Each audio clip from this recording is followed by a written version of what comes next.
मुहतात अल्फाज इस्तेमाल करते हुए हम आपके सामने ये रिपोर्ट कर रहे हैं कि शाम की फुल स्केल वॉर का आगाज हो गया है और एक तरफ इसराइल और शाम की जंग है और दूसरी तरफ शाम के अंदर खाना जंगी शुरू हो गई है। यानी शाम के जो दरूज हैं, जो डिफरेंट कबाल हैं, उनकी लड़ाई जो दमिश्क की फोर्सेज हैं, जो अलशरा की फोर्सेज हैं, उनके साथ शुरू हो गई है और दरूज की मदद को उसका जवाब बनाकर जब इसराइल आ गया है तो ये इसराइल और शाम की फुल स्केल वॉर है और साथ जो खाना जंगी है वो भी फुल स्केल सतह के ऊपर चली गई है। और अब ये सिर्फ सदरन सीरिया में सिर्फ एक प्रोविंस की हम बात नहीं कर रहे बल्कि अब ये मामला जो है वो दमिश्क तक चला गया है और खौफनाक बमबारी वहां पर हो रही है। 3 दिन कबल नाज़रीन जब यहां पर ये सारा सिलसिला शुरू भी नहीं हुआ था तो उस वक्त जब इसराइल के अंदर से ये खबर आई कि एक इत्तेहादी पार्टी नेतन्याहू की गवर्नमेंट से निकल गई है और नेतन्याहू की गवर्नमेंट गिरने के दोबारा से चांसेस पैदा हो गए हैं, तो हमने आपके सामने खतरा जाहिर किया था कि हमने एक पैटर्न देखा है जब जब नेतन्याहू की गवर्नमेंट गिरने के करीब होती है तो फिर नेतन्याहू जो है वो कोई और जंग छेड़ देता है। 21 महीनों में हमने यही पैटर्न देखा है, तो हमने ये खतरा आपके सामने जाहिर किया था कि कोई और फ्रंट जो है वो नेतन्याहू खोल सकता है। तो वो फ्रंट जो है वो शाम का इस वक्त खोल दिया गया है और ये मिडिल ईस्ट के लोगों की बदकिस्मती है कि नेतन्याहू की जो कि वॉर क्रिमिनल है, सर्टिफाइड वॉर क्रिमिनल है, उसकी कुर्सी को बचाने के लिए लाखों निहत्ते लोग शहीद हो रहे हैं, जख्मी हो रहे हैं। और इजरायली जो वॉर मशीन है वो फ्रॉम द डेकेड्स, अब कई दहाइयां गुजर चुकी हैं, इजरायली वॉर मशीन कितने मुल्कों के ऊपर बॉम्बिंग कर चुकी है, कितने मुल्कों को इन्वेड कर चुकी है, लाखों लोगों को शहीद और जख्मी कर चुकी है, मिलियंस की तादाद में डिस्प्लेस कर चुकी है। तो इजरायली वॉर मशीन जो है वो मिडिल ईस्ट के लिए सबसे एक बड़ी बदबख्ती और बदकिस्मती बनकर जो है वो साबित हो रही है, जिसको रोकने के लिए हिजबुल्लाह, हमास, हुतीज और ईरान सामने आए, खड़े हुए।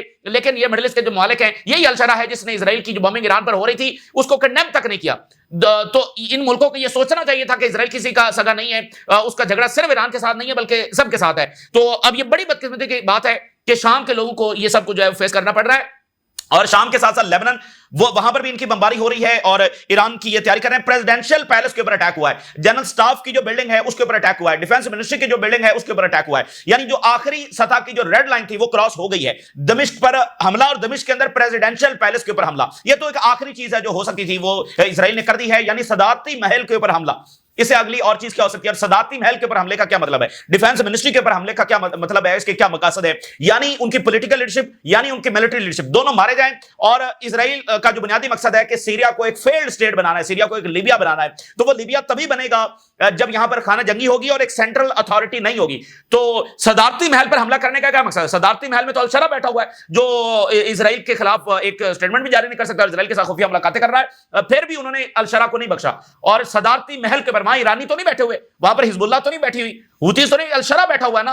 और सदारती महल पर हमला कितना खतरनाक है, वहां पर डिप्लोमेट्स आ रहे हैं, जा रहे हैं, बाकी हाई ऑफिशियल्स हैं, गवर्नमेंट के हाई ऑफिशियल्स हैं और वहां पर इन्होंने डिफेंस मिनिस्ट्री के ऊपर, और ये जो एरिया जहां पर एक तरफ सदारती महल है, साथ मिलिट्री बिल्डिंग्स हैं, फिर वहीं पर जो इंटरनेशनल मीडिया है उसके भी दफातर हैं, जो नेशनल मीडिया है उसके भी दफातर हैं, तो उनकी बिल्डिंग्स भी हिट हुई हैं। इवन एक वीडियो में देखा जा सकता है कि स्टूडियो से यानी लाइव नशरियात जारी हैं और पीछे जो है वो देखा जा सकता है कि बराह रास्त वहां पर बॉम्बिंग हो रही है। तो ये सूरत हाल है, यानी खौफनाक बॉम्बिंग जो है वो दमिश्क के अंदर हो रही है और मीडिया ऑफिस क्या और सदारती महल क्या और डिफेंस की बिल्डिंग्स क्या वो सारी के साथ निशाना बन रही है। और अगली जरा बड़ी खबर देखिए, गजा से फौजें निकालकर गोलान हाइट्स की तरफ भेजने का ऑर्डर दे दिया गया। जी हां, बड़ी खबर आपके साथ शेयर कर रहे हैं। इजरायली आर्मी चीफ ने ऑर्डर किया है कि गजा से फौजें निकालकर गोलान हाइट्स की तरफ भेज दी जाए। इसका मतलब वाज़ेह है कि वो इसको किस तरह की जंग करने जा रहे हैं और इजरायली मीडिया के मुताबिक ये जंग कई दिनों के ऊपर कम से कम होगी, कई दिनों की ये जंग होने जा रही है कम से कम। इसका क्या मतलब है? इसका मतलब यह है कि इस जंग में वो अब मजीद इलाका लेने जा रहे हैं, दमिश्क तक कम से कम वो ये सारा इलाका जो अपने कंट्रोल के अंदर ले लेंगे, क्योंकि जो शाम की ताकत है वो तो ऑलरेडी वो तबाह कर चुके हैं। उनकी जो बेसिस के ऊपर इन्होंने हमले किए और सारा कुछ होता रहा, अलशरा की एक स्टेटमेंट भी नहीं आई। इन सारे हमलों में जो शाम का कमेंट था जो रशिया ने दिया हुआ था उसके खिलाफ एक भी जो है वो स्टेटमेंट अलशरा की नहीं आई। और जब ये बॉम्बिंग हो रही थी, अच्छा इससे पहले जो अलशरा जो बशार असद की हुकूमत थी और रशिया मौजूद था, तो रशिया गारंटर था कि शाम में हमला नहीं होगा, ठीक है, तो इन्होंने उसकी गवर्नमेंट गिरा दी। अब तुर्की था, बाकी सारे थे, तो अब उनकी जिम्मेदारी है कि वो आकर बचाते, ठीक। तो वो सारी बॉम्बिंग होगी, सारे टैंक्स और पता नहीं उनके एयर बेसेस और सारा एयरक्राफ्ट उन्होंने तबाह कर दिए। अब इजराइल मीडिया कह रहा है कि कई दिनों की जंग, तो कई दिनों की जंग से मुराद यह है कि ये दमिश्क तक कम से कम इलाका, और इसमें यह भी पॉसिबिलिटी है कि वो इसको मुकम्मल तौर पर लीबिया बनाकर छोड़ेंगे, मुकम्मल खाना जंगी, नहीं तो कम से कम ये दमिश्क तक का जो इलाका है ये तो ये सारा लेने जा रहे हैं। कई दिनों की जंग का मतलब ये है, वहां से ये गजा से फौजें निकाल रहे हैं, साथ दरूज जो है वो दाखिल हो गए हैं। दरूज इस वक्त जब हम आपसे बात कर रहे हैं तो वो शाम के अंदर दाखिल हो गए, यानी वो दरूज जो इजराइल कंट्रोल्ड एरियाज में रहते हैं उनको इजरायली आर्मी ने दाखिल कर दिया, उनकी प्रेजेंस के अंदर, उनकी सारी डायरेक्शन के अंदर वो दाखिल हो रहे हैं, यानी अपनी मर्जी से नहीं, उनको असलहा भी इजरायली फौज दे रही है और वो दाखिल हो गए हैं। अब इजराइल के पास सारी जवाब ये है कि हम तो दरूज की प्रोटेक्शन कर रहे हैं, तो दरूज है, साथ इजरायली आर्मी है और साथ जो इन सारे एरियाज के अंदर डिफरेंट ग्रुप्स हैं वो भी अल-शरा के खिलाफ जब इस वक्त लड़ रहे हैं। और जो इजरायली डिफेंस मिनिस्टर है उसने कहा है कि पेनफुल स्ट्राइक्स हमने शुरू कर दी हैं शाम के ऊपर, बड़े तकब्बुराना अंदाज के अंदर।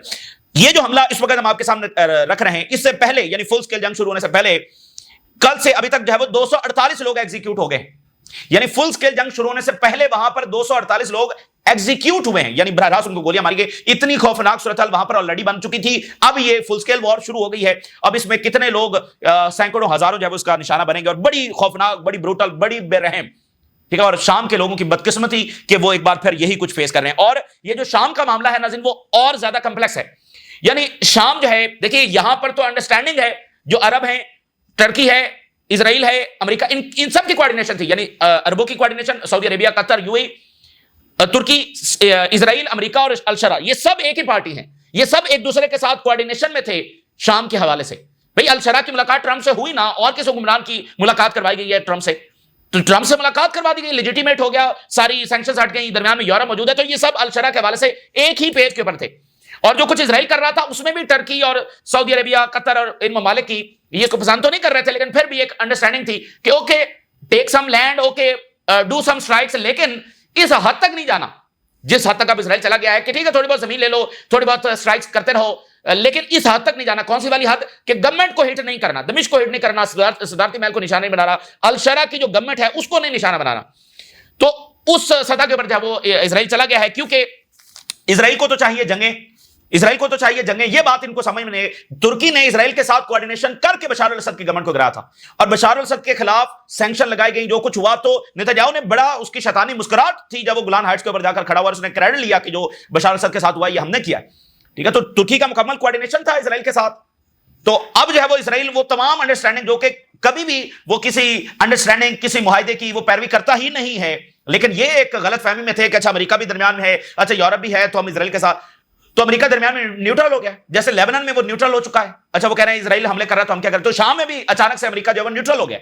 तो इजराइल को चूंकि जंगें चाहिए और इसलिए अमेरिका और यूरोप की मजबूरी है, तो अमेरिका चुप करके जब वो न्यूट्रल हो गया और उसने कहा ये सिविलियंस जो मर रहे हैं ये हम बड़ा कंडेम करते हैं, वो सिविलियंस मर रहे हैं, तो इजराइल भी तो यही कह रहा है कि सिविलियंस मर रहे हैं इसलिए हम वहां पर जा रहे हैं। तो वो चुपके से फिलहाल जब दरमियान में न्यूट्रल हो गया है। और एक बात मैं आपको बता दूं कि इस हमले से उल्टा जो मिडिल ईस्ट की रियासतें उन पर प्रेशर और बढ़ेगा। और ये जो इजराइल ने किया ये कोई अकलमंदाना फैसला नहीं है, ये एक होता है अंधी पावर, ये बस उस अंधी पावर का इस्तेमाल है। मैं आपको बता सकता हूं कि ये एक स्ट्रेटेजिक मिस्टेक है जो इजराइल ने अब शाम के ऊपर हमला किया है।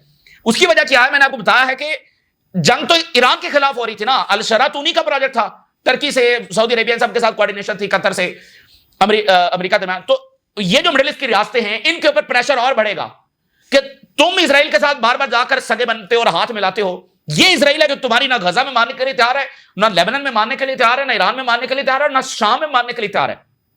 इससे इजराइल की जो क्रेडिबिलिटी है, पहले वो गजा में डैमेज हुई, फिर ईरान पर हमले के बाद डैमेज हुई, और अब शाम के बाद मेरे ख्याल है कि बहुत ज्यादा डिस्ट्रॉय हो गई है। और इन ममालिक के ऊपर प्रेशर और ज्यादा बढ़ने वाला है इजराइल के साथ नॉर्मलाइजेशन में, ये बाकी मामला आगे बढ़ाने में। और इनको भी इस बात का एहसास होगा कि इजराइल के साथ किसी बात का कोई मायदा नहीं है, क्योंकि ईरान पर तो है ना भाई, अच्छा ईरान जी जंगे फैलाता है, जैसे टर्की फॉरेन मिनिस्टर ने कहा जंगे फैलाता फैलाना करता है। अल-शरा को तो सब लेकर आए हैं, फिर अल-शरा के खिलाफ जंग क्यों?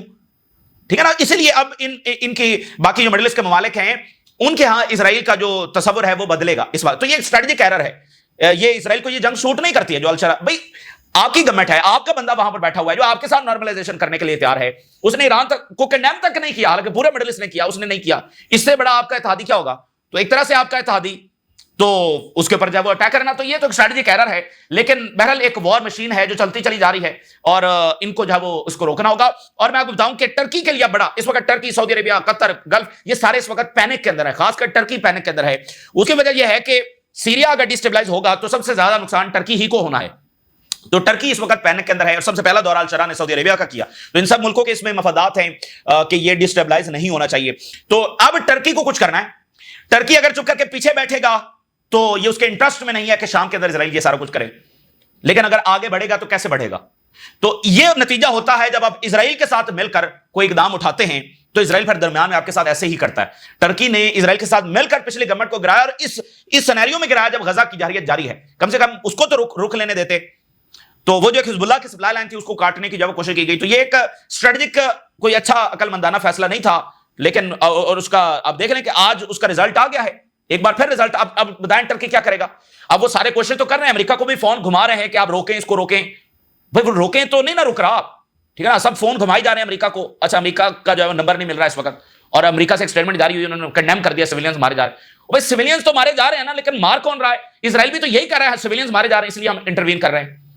तो अब वो अमेरिका का नंबर नहीं मिल रहा, तो अब वो टर्की मतलब पैनिक के अंदर है कि अब वो क्या करे। खामोश वो बैठ नहीं सकता, वो खामोश बैठेगा तो इसराइल के तो मकासद जो है इसको लीबिया बनाने के, और वो टर्की अफोर्ड नहीं कर सकता, क्योंकि रेफ्यूजीज वहां पर सैलाब आ रहा है, लोग ऑलरेडी वहां पर डिस्प्लेस होना शुरू हो गए हैं। तो ये सारे किसकी तरफ जाएंगे? टर्की आगे पीछे इस तरफ भी जाएंगे। अब आप देखें ना, पीके डिसाम हो रही थी, ये एक बड़ी फतह थी सारे रीजन के लिए, सबके लिए अच्छी खबर थी कि पीके डिसाम हो रही है।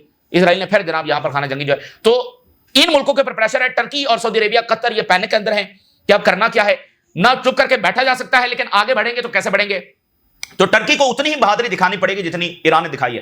टर्की एक नेटो कंट्री है और जबरदस्त पावर है, जबरदस्त अस्करी पावर है। इस वक्त सबसे जो एडवांस डिफेंस कॉम्प्लेक्स है वो टर्की का है, एक बड़ी ताकत है, दिलेर कौम है। उनको थोड़ी सी दिलेरी दिखानी चाहिए, ऐसे पीस थ्रू सरेंडर नहीं होगा, ऐसे बुजदली दिखाने से कुछ हासिल नहीं होगा, ठीक है ना। तो टर्की को चाहिए, ईरान ने भी तो बहादुरी दिखाई है ना, इसराइल और अमेरिका दोनों से टकरा गया, तो टर्की तो खुद एक नेटो कंट्री है, इसराइल की जरूरत नहीं होगी टर्की के ऊपर अटैक करने की, ठीक है। तो और यूरोप को भी टर्की कन्विंस कर सकता है कि शाम में जो कुछ कर रहा है इसराइल, आप देखें अलशरा तो आपका बंदा है, जर्मनी और फ्रांस तो 2 दफा दौरा करके गए हैं और अलशरा को यूरोप में बुलाया, भाई आपका बंदा बैठा हुआ है, तो इसराइल क्यों उसके ऊपर बॉम्बिंग कर रहा है? और अगर शाम डिस्टेबलाइज होगा तो यहां से फिर रेफ्यूजीज यूरोप ही जाएंगे, तो टर्की यूरोप को भी कन्विंस कर सकता है और इसराइल से टक्कर ले सकता है, लेकिन थोड़ी सी जिगरा दिखाना पड़ेगा। तो आज आपको अंदाजा हुआ कि जो ईरान ने जो जिगरा दिखाया है वो कोई आसान नहीं था, क्योंकि वो इसराइल और अमेरिका के साथ जब वो टकरा गया, यहां पर तो सबकी बोलती बंद हुई पड़ी है। और इसके साथ एक और बात जो आज एस्टैब्लिश हुई है वो नाज़रीन ये है कि अगर गजा में इसराइल की अकाउंटेबिलिटी ना की गई तो कभी एक मुल्क, कभी दूसरा, कभी तीसरा, कभी चौथा, इसराइल ऐसे ही दंदराता फिरेगा और ये बस इसी इल्यूजन में बैठे रहेंगे कि अच्छा अब इसराइल से क्या लड़ें, अच्छा इसराइल के साथ नॉर्मलाइजेशन ही ओनली ऑप्शन है। इसी इल्यूजन के अंदर बैठे रहेंगे और एक के बाद एक मुल्क को जब इसराइल बमबारी करता रहेगा, हर मुल्क पर उसका अलग जवाब होगा। तो इस वक्त आज फुल स्केल वॉर का आगाज हो गया है। अगर कल ये बंद भी हो जाती है, जिसके अभी तो कोई चांसेस नहीं लग रहे क्योंकि इजरायली मीडिया कह रहा है कि वो तो मजीद फौज भेज रहे हैं, अगर ये कल बंद भी हो जाती है तो भी आज के दिन को शाम और इजराइल की जंग काउंट किया जाएगा। यानी होता है ना 6 दिन की जंग, 4 दिन की जंग, 12 दिन की जंग, तो आज का दिन एक फुल स्केल वॉर के तौर पर शाम और इजराइल में काउंट किया जाएगा, क्योंकि इजराइल ने पैलेस को निशाना बनाया है, सदारती महल को निशाना बनाया, डिफेंस मिनिस्ट्री को निशाना बनाया, यानी वॉर उसने डिक्लेयर कर दी है, शाम की फौज को उसने मार दिया है। तो आज का दिन कम से कम अगर ये जंग रुक भी जाती है, जो रुकने के चांसेस नहीं है, लेकिन बता हम आपको ये रहे कि फुल स्केल वॉर शाम और इजराइल में इस वक्त छिड़ चुकी है। मैं आपके सामने हेडलाइंस रखने जा रहा हूं जिससे आपको अंदाजा होगा कि किस शिद्दत के इस वक्त वाकयात हो रहे हैं और जो तकब्बुराना बयानात डिफेंस मिनिस्टर के आए, नेतन्याहू के आए। जरा देखिए, इजरायली डिफेंस मिनिस्टर ने स्टेटमेंट जारी की कि हम वार्निंग मैसेज दे रहे हैं दमिश्क को कि पेनफुल स्ट्राइक जब वो आने वाली हैं। अच्छा, फिर उसने ट्वीट किया और स्टेटमेंट जारी की कि हमारा जो वार्निंग मैसेज था वो एंड हो चुका है, now the painful strike will follow. अब मैं पहले कहा कि मैसेज दे रहे हैं, फिर कहा मैसेज खत्म हो गया, पेनफुल स्ट्राइक्स आने वाली हैं। फिर उसने स्टेटमेंट जारी की ये चंद मिनट के अंदर, painful attacks on Syria have begin. Painful, भाई तुम्हारा कोई जवाब है, तुम्हारे पास क्या जस्टिफिकेशन है शाम में हमला और पेनफुल स्ट्राइक? जरा इनकी बदमाशी देखें और मिडिल ईस्ट की रियासतों की बुजदली देखें। आज ये अल्फाज बिल्कुल सही इस्तेमाल होंगे मिडिल ईस्ट की रियासतों के लिए, ये बुजदली है इनकी। एक जेनोसाइड करने वाला मुल्क, उसके खिलाफ ये आलमी सतह पर मुकदमा नहीं बनवा सके, ये इतने बुजदिल हैं कि ये आलमी अदालत में साउथ अफ्रीका चला गया, ये नहीं जा सके। कौन सा मिडिल ईस्ट का मुल्क है जो साउथ अफ्रीका में गया? लतीनी अमेरिका का मुल्क, कोलंबिया ने अनाउंस किया कि हम जा रहे हैं, ब्राजील ने अनाउंस किया कि हम जा रहे हैं, बोलिविया ने, पता कौन कौन से मुल्क ने अनाउंस, एक भी मिडिल ईस्ट मुल्क, एक भी इस्लामी मुल्क अनाउंस नहीं कर सका कि हम आलमी अदालत में जा रहे हैं, ना ये कोई आलमी मुकदमा कायम कर सके। ये तो इसराइल के साथ तिजारत करते रहे और ये इसी इल्यूजन में रहे हैं कि अच्छा इसराइल ने जो करना है कर लेने दो भाई, अच्छा जे खुद ही बस कर जाएगा, तो ये बस किया उसने, ठीक है ना। तो पीस थ्रू सरेंडर का जो पॉलिसी है, जो बुजदिलाना पॉलिसी है, वो कॉस्ट कर रही है millions of lives and displacement and destruction and deaths, ठीक है ना। लेबनान, शाम, फलस्तीन, यमन, ईरान, ये सब लोग यहां के लोग जो हैं वो इजरायली वॉर मशीन का शिकार हो रहे हैं। ये सिर्फ इन ममालिक की कोऑर्डिनेशन के साथ जो इजराइल के साथ ये करके बैठे हुए हैं। अभी भी अजरबैजान से ऑयल आता है इजराइल को, तो कम से कम आज इनको सबक जो है सीख लेना चाहिए। मैंने आपको कहा कोई भी जस्टिफिकेशन ले आए, कोई भी आर्गुमेंट ले आए, ये इनका चलने वाला नहीं है कि जब आपके रीजन में इतनी बड़ी जेनोसाइड हो रही है जिस पर दुनिया कांप उठी है, आपको परवाह कोई नहीं है, मतलब आपको ये अमली इकदाम उठाने के लिए तैयार ही नहीं है सिवाय स्टेटमेंट्स के। पूरी दुनिया कांप उठी है, दुनिया की जियोपॉलिटिक्स। वो कोलंबिया में 30 मुल्क जमा हुए हैं, 30 मुल्क कोलंबिया में जमा हुए हैं, फिलिस्तीन के लिए। आप तो इस तरह के कॉन्फ्रेंस भी नहीं करवा सके अपने यहाँ। वो आपस में बैठ जाते हैं, ओआईसी के मेरे ख्याल टोटल 2 इजलास हुए, आपस में बैठ जाते हैं और बस जी सीज फायर होना चाहिए और फलां होना चाहिए। इंटरनेशनल कम्युनिटी, वो इंटरनेशनल कम्युनिटी जो एग्जिस्ट नहीं करती, यानी ये वो बातें करते हैं जो एक एनालिस्ट करता है, जैसे हम बातें बैठकर कर रहे हैं, वो बातें ये अपने यहां करते हैं। उस इजलास का एलामिया ये आता है जो हम बातें बैठकर कर रहे हैं या बाकी एनालिस्ट कर रहे हैं, वो इनकी बात है। भाई आपको तो कुछ प्रैक्टिकल करना है। तो ये मैं सारा तनाजुर आपके सामने रख रहा हूं। आज का ये हमला इतना ज्यादा, यानी इसने इनको हिलाया है, इनको झिझोड़ा है कि जरा उठ जाओ, जरा होश के नाखून लो। ये इजराइल की वॉर मशीनरी इस तरह नहीं रुकेगी जिस तरह तुम सोच के बैठे हुए हो। अब देखना अमेरिका न्यूट्रल हो गया है। अब फोन घुमाई जा रहे हैं अमेरिका को, लेकिन वहां से जो है वो कॉल मसूल नहीं हो रही, उधर सिग्नल नहीं आ रहे। हालांकि सारा दरमियान में इजरायली मीडिया ने, इजरायली आर्मी ने कहा कि हम जो कुछ शाम में कर रहे हैं अमेरिकी कोऑर्डिनेशन के साथ कर रहे हैं। तो अब जाके बताएं अमेरिका को कि ये अल-शरा के साथ क्यों किया जा रहा है, ये शाम के लोगों के साथ क्यों किया जा रहा है। लेकिन नहीं। अच्छा, painful strikes on Syria have begun और Syrian regime is committing hostile acts against minorities. Israeli defence minister कह रहा है कि हम हमला इसलिए कर रहे हैं कि जो सीरियन रिजीम है वो माइनॉरिटीज के खिलाफ इकदाम कर रही है। यानी इजराइल ने अपने आप को डिक्लेयर किया है माइनॉरिटीज को प्रोटेक्ट करने वाला। ठीक है, इजराइल ने अपने आप को डिक्लेयर किया है माइनॉरिटीज को प्रोटेक्ट करने वाला। कह रहा है हमने बॉम्ब किया है जनरल कमांड इन डमास्कस और the strikes will continue to escalate until the message is understood. जब तक मैसेज अंडरस्टूड इनको नहीं, जब तक इनकी अकल ठिकाने नहीं आ जाती, हमारे हमले जारी रहेंगे। इजरायली डिफेंस मिनिस्टर कह रहा है। भाई किसको समझाने की, अल-शरा तो पहले ही समझा हुआ है। तो सिर्फ एक जंग की जरूरत नेतन्याहू को है अपनी उस कुर्सी को बचाने के लिए, और वो ये इस वक्त जारी है। और ये इसकी स्ट्रेटेजिक मिस्टेक साबित होगी। और इजराइल की ये जो कंटिन्यूअस वॉर है, एक के बाद एक मुल्क को मारना, बॉम्ब करना, इन्वेड करना, अल्टीमेटली ये जुल्म की इमारत कोलैप्स करेगी। ये एंडलेस वॉर जो है वो इजराइल ऑलरेडी ओवर स्ट्रेच हो चुका है और ये कोलैप्स करेगा आने वाले दिन। तो ये एक और इसकी स्ट्रेटेजिक मिस्टेक इसने कर दिया। Live on the scene very intense Israeli bombardment on the Syrian ministry of defence building, very intense bombardment. Israeli occupation air force aggression near the general staff headquarters building in Umayyad square Damascus. Jerusalem Post, Israeli bombardment जो है वो उसने target किया है presidential palace को इन Damascus और sounds of gun fire in the central Damascus. Scenes of new Israeli red on Syrian ministry of defence building in Damascus. दोबारा फिर रेड्स, यानी एक हमला हुआ है फिर दोबारा पीछे, यानी ये सबसे उनका मतलब सबसे हसास तरीन एरिया पे मिनिस्ट्री ऑफ डिफेंस है, सदारती पैलेस है, डिप्लोमेट्स हैं, एम्बेसीज हैं, मुख्तलिफ मीडिया के दफातर हैं, वहां पर बॉम्बिंग हो रही है। Various units of army forces are attacking Syria now. Massive explosion in the Syrian capital Damascus due to the Israeli shelling. पूरा दमिश्क इस वक्त धमाकों से गूंज रहा है। तो सवेदा प्रोविंस से निकलकर अब हम दमिश्क पहुंच चुके हैं। हो सकता है अगले घंटों में तुर्की के बॉर्डर तक पहुंच जाए। अल अरेबिया का जो ऑफिस है, सऊदी अरेबिया का जो मीडिया है, उसको बिल्डिंग को भी डैमेज हुआ है। ये जनरल स्टाफ के हेडक्वार्टर के ऑफिस उसके साथ था। जनरल स्टाफ की जो बिल्डिंग है अल अरेबिया, जो कि सऊदी अरेबिया का मीडिया है, उसको भी डैमेज हुआ है। और कैजुअलिटीज इसमें अभी मुकम्मल रिपोर्ट नहीं आई, लेकिन बड़ी कैजुअलिटीज हो सकती हैं सैकड़ों की तादाद के अंदर। Injuries due to the Israeli occupation strikes on the capital Damascus. Chief of staff has ordered the transfer of forces from Gaza to the Golan Heights. Israeli media, बड़ी खबर, गाजा से फौजें निकालकर गोलान हाइट्स की तरफ भेजी जा रही हैं। द्रूज कम्युनिटी जो है वो in Israel calls on its member to prepare to cross the border with Syria. पूरी द्रूज कम्युनिटी इजराइल में जो है वो मोबिलाइज हो गई है और वो सीरिया में दाखिल हो रही है। The army is preparing for days of fighting in Syria. Israeli media के मुताबिक ये बड़ी इंपॉर्टेंट बात है, कई दिनों की जंग की जो इजरायली फौज है वो तैयारी कर रही है। तो आप फिर उस बात को ज़हन में रखें, ये महीना गुजारना है नेतन्याहू ने, क्योंकि वो रिसेशन में चली जाएगी पार्लियामेंट, उसके बाद नेतन्याहू की गवर्नमेंट गिराई नहीं जा सकेगी। तो डेज ऑफ फाइटिंग, ठीक है, वो डेज ऑफ फाइटिंग से 10-15 दिन की लड़ाई, कम से कम 2 वीक्स की लड़ाई जो है वो कम से कम, तो एक इतने दिनों की लड़ाई तो कम से कम ये तैयारी कर रहे हैं। और इसमें इनका यही होगा, जगह कब्जा कर लेंगे, ठीक है, और विक्ट्री अनाउंस करेगा नेतन्याहू के देखो I am changing the face of the middle east. ये जो इसने क्राइम्स किए ना, मैं आपको बता सकता हूं, ये भी भुगतेगा और पूरा इजराइल जाहिर है कि कॉन्सिक्वेंसेस उसके आएंगे। फिलहाल एक वॉर मशीन है जो चलती चली जा रही है, लेकिन ये इतनी ओवर स्ट्रेच हो चुकी है इस एंडलेस वॉर से कि ये कोलैप्स करेगी, हर सूरत करेगी। The army is preparing to transfer 2 military division in the Golan Heights. 2 military division वो फौरी तौर पर ट्रांसफर कर रहे हैं, और एक डिवीजन के अंदर मतलब 20-25 हजार फौजी होते हैं, तो ये बड़ी फौज वहां पर ट्रांसफर कर रहे हैं। ऑलरेडी इनकी वहां पर फौज है और दरूस हैं, यानी ये फौज, दरूस और ग्रुप्स ये मिलकर शाम के ऊपर चढ़ाई कर चुके हैं। एस्टीमेट ये है कि Israel is heading towards several days of fighting in Syria. Israeli army is working to rescue our Druze brothers and to eliminate the regime's gangs. Netanyahu की स्टेटमेंट्स 2-3, दरूस को रेस्क्यू हम कर रहे हैं, ठीक है। अब मतलब ये तुर्की जाने और सऊदी अरेबिया जाने और कतर जाने, ठीक है ना, अब वो जाने, वही कोऑर्डिनेट कर रहे थे इजराइल के साथ, खास तौर पर टर्की, तो वो जाने और अब इसका जवाब दे, अब जाकर बचाया अल-शरा को। तो नेतन्याहू कह रहे हैं कि हम तो दरूस को रेस्क्यू कर रहे हैं और हमारे ब्रदर्स हैं उनको उनको और जो अल-शरा के गैंग्स हैं उनको हम एलिमिनेट कर रहे हैं। Netanyahu and the defense minister will hold urgent security consultation shortly in the light of the developments. हंगामी मीटिंग नेतन्याहू और डिफेंस मिनिस्टर बाकियों की हो रही है। अब देखिए ना, अल-शरा जो है वो यूरोप ने सैंक्शंस हटा दी, अमेरिका ने सैंक्शंस हटा दी, तो नेतन्याहू कह रहा है कि ये तो क्रिमिनल गैंग है, ठीक है ना। तो अमेरिका का नंबर अभी नहीं मिल रहा, तुर्की भी डाल कर रहा है, गल्फ से भी डाल हो रहा है, लेकिन अमेरिका का नंबर नहीं मिल रहा। अमेरिका दरमियान में कहीं गायब हो गया। The situation in south western Syria is extremely dangerous, Netanyahu साहब फरमा रहे हैं बड़ी डेंजरस सूरत हाल है साउथ में भी और वेस्टर्न सीरिया में भी।